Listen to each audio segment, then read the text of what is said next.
Hey, great to have you here. Today I want to show you how I edited the thumbnail of the last video. So I will show you how to take this picture to this. And I created a preset from the result, so if you want to get it, just download it from the link in the description. So, let's open up Lightroom. If you just want the preset to get the result, the link is in the description.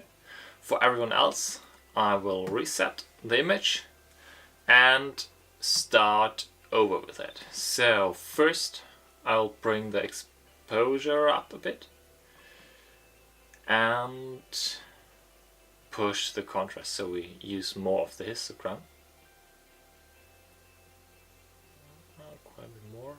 I have the goal to have this rich very prominently as a silhouette, and I want to get the sun out more. So to preserve the highlights, I'll put that all the way down so we have clear sun star.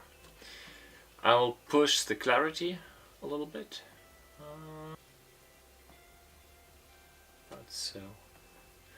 We'll add a bit more vibrance to get color into the image, somewhere here.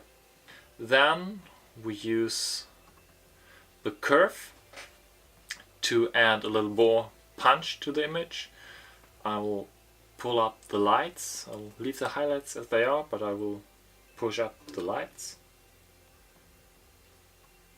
I really like to push up the lights because it gives some glow to the image, and I will increase the contrast by putting the darks even darker.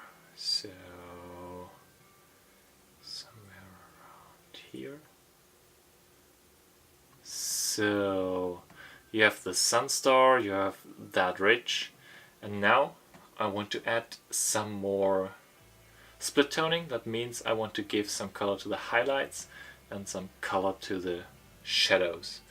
For the highlights, I choose an orange, red orange. Increase the saturation of that color. You see the sun is turning red. And for the shadows, I use some bluish, purplish color. Increase saturation as well. And now I want to balance it a bit. If you hit the Option key, you see where the parts are that are colored by the particular color. So let's see, I want a bright orange around the sun, and the rest should be purplish. I think around here we should be good. And because I don't like all that empty blue space up there, and I guess a bit of that on the bottom is distracting as well, so I will crop in a little bit. Use 16:9, and then I will pull it like that. So we lose all that dead space up here. We remove a bit from down there, and now we have the lens flares as it diagonally through the image. I really like that. So here's the final result. We didn't have to do much.